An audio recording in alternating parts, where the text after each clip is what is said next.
story. Many of you can relate with members of your family. When a house is left to its own, it goes to pot, bleed.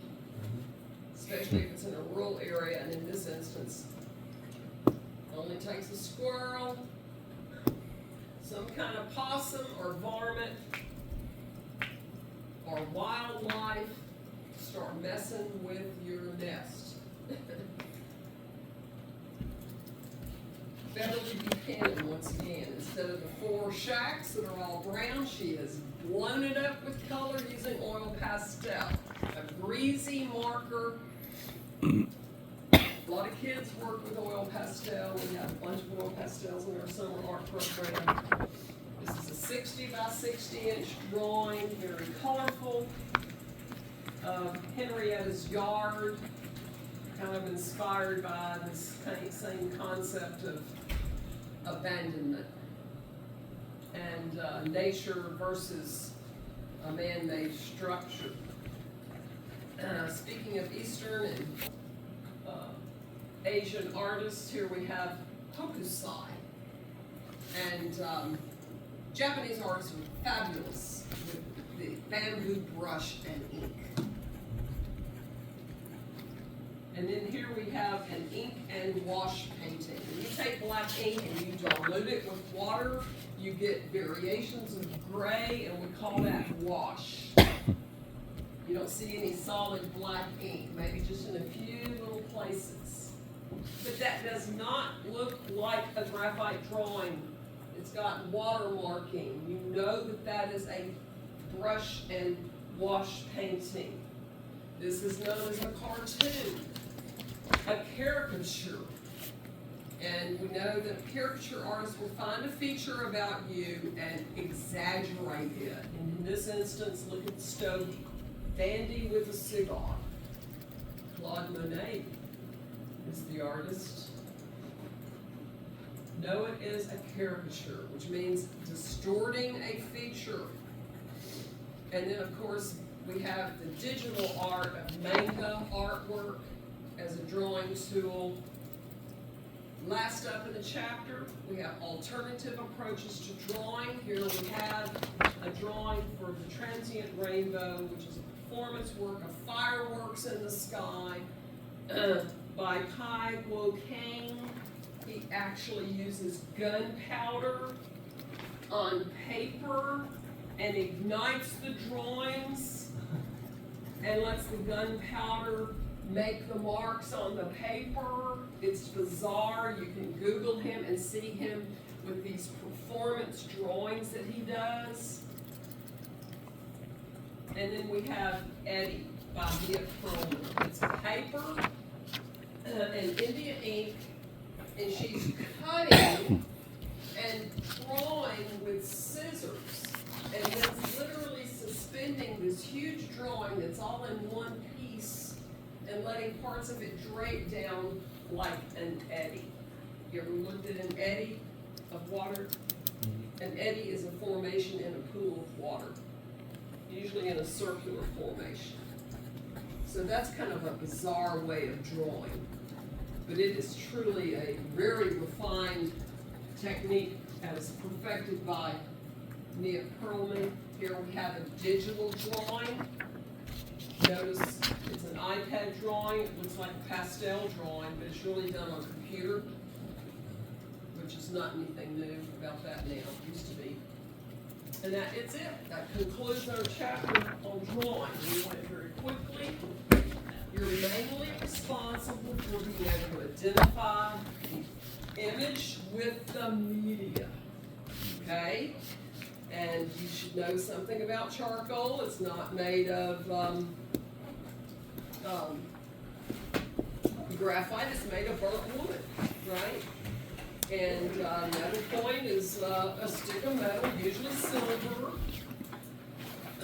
And we certainly know that we have colored pencils, we have chalk, which is a cheap form of a pastel, the old red chalk used by the Renaissance artists. Okay, so it's been fast and furious today, but we did it. Okay, now bonus opportunity. Is everybody ready? Identify for me perhaps in chapter 5, what spatial devices used? Was it overlapping? Was it relative size? Was it atmospheric perspective? Was it linear perspective? You're gonna have 6 opportunities for chapter 5 bonus, fill in the blank. Chapter 6, identify which principle of design this picture represents, right? Hierarchical scale, approximate symmetry, you know, okay? Chapter 7, tell me the drawing media. Pen and ink, Conti, graphite, okay? And I'll be showing you the exact images from the book. Those are easy bonus opportunities. Listing bonus opportunities. List for me the principles of design. We started with unity. We went to variety. We went to focal point. We went to rhythm.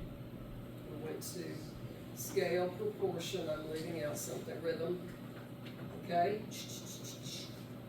And then also list for me the spatial devices that we studied. Remember those? Relative size, overlapping, location, atmospheric perspective, linear perspective, both 1 and 2. You can do that, you'll help yourself do some good bonus opportunities. There are going to be 60 questions on this multiple choice test. We're doing 3 chapters. So that's about 17 questions from each chapter. Okay? All right, y'all have a good afternoon. I'll receive your study guides tomorrow, chapter 7. You may have to fill in a bit on your own. I went very quickly through chapter 7, but basically our focus is on the media. Okay? All right, have a good afternoon, and thanks for your attention today. Have a good day. All right. I have to finish a minute early. I need to talk for every minute, everyone. Alana, are you with me? There's Dennis. Okay, I'm sorry. What were those spatial I'm devices? curious, because we did go through chapter 6 and 7. I have sent the test to the staff there at Duncan. You do not have to Zoom tomorrow. You just go to the PowerPoint that has been made available in Blackboard. It will say chapter 5, 6, and 7, summer 2024. Okay? Okay. Thank you. Thank you.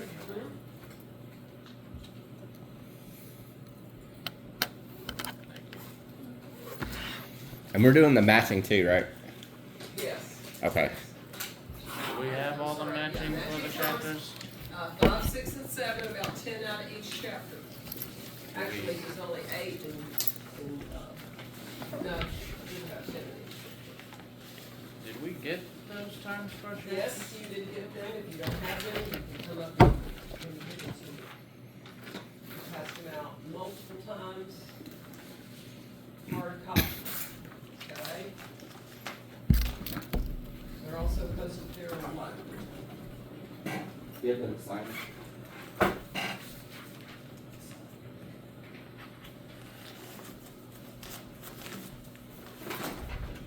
All right.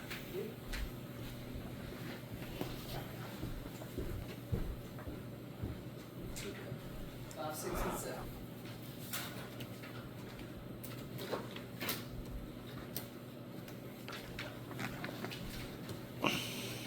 Oh.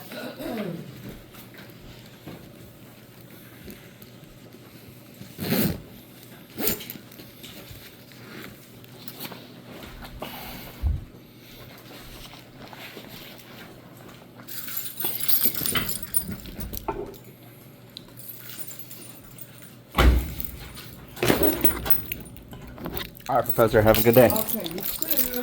Thanks. Yeah.